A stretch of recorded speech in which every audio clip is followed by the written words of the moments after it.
There was a rumor a while ago that I read in a dirt sheet that WWE had put a full court press to try to sign you with plans to put you in DX prior to the 2001 buyout. Could you speak on that at all? Any truth to that?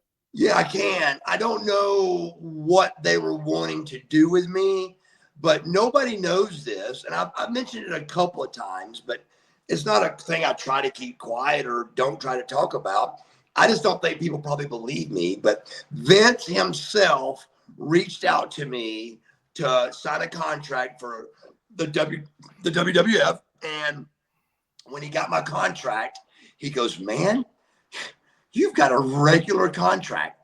And I told him the story. I said, "Vince, I signed that contract before my neck surgery, laying in the hospital bed. Eric Bischoff and me had a handshake deal on a 1.5, 3-year deal, and a huge amount of money. And I handshook with Eric on it.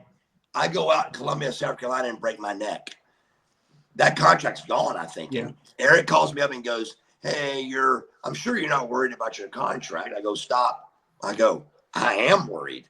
He goes, "Well, I'll just courier it to you right now to your hospital." I said, "What?" And so he couriers it, back when couriers were the thing. He couriers it to the hospital. A contract this thick. I just turned the last page and I got first class ticketing, hotels, rent-a-cars, 1.5. Get it back to him.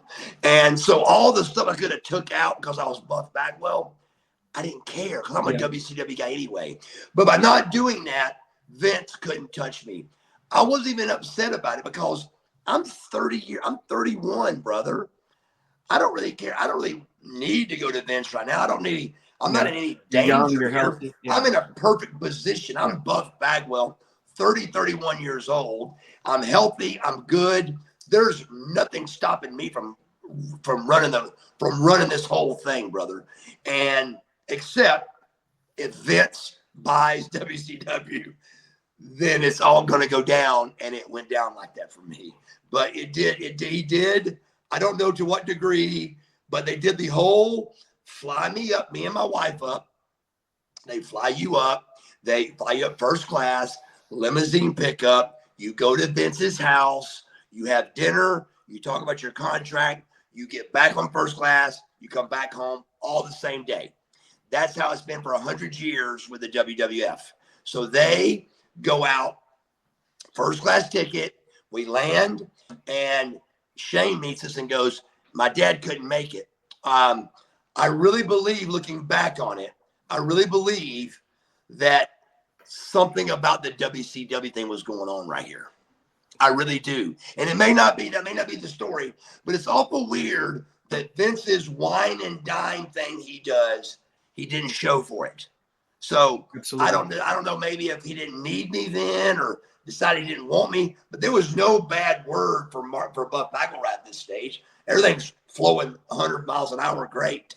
But he did court me, and they couldn't touch me because of my contract. And Vince's last words to me was, he said, "We can't do business." He said, we're not doing business right now. He goes, "But we will be doing business." And I said, "Thank you so much, Vince. Nice to talk to you." And I never told nobody that story because, I felt a little bit bad about backdooring Eric and them going to even see Vince, But again, I was, 28, 29, whatever I was, very excited about Vince McMahon calling you up. So, of course, why not go at least see what he's got to say? No big deal, no harm, no foul. And so I did so, and it didn't work out that way. And then, man, could I not have signed that contract in any worse of a month ever, except 1 month away from when Vince took us over.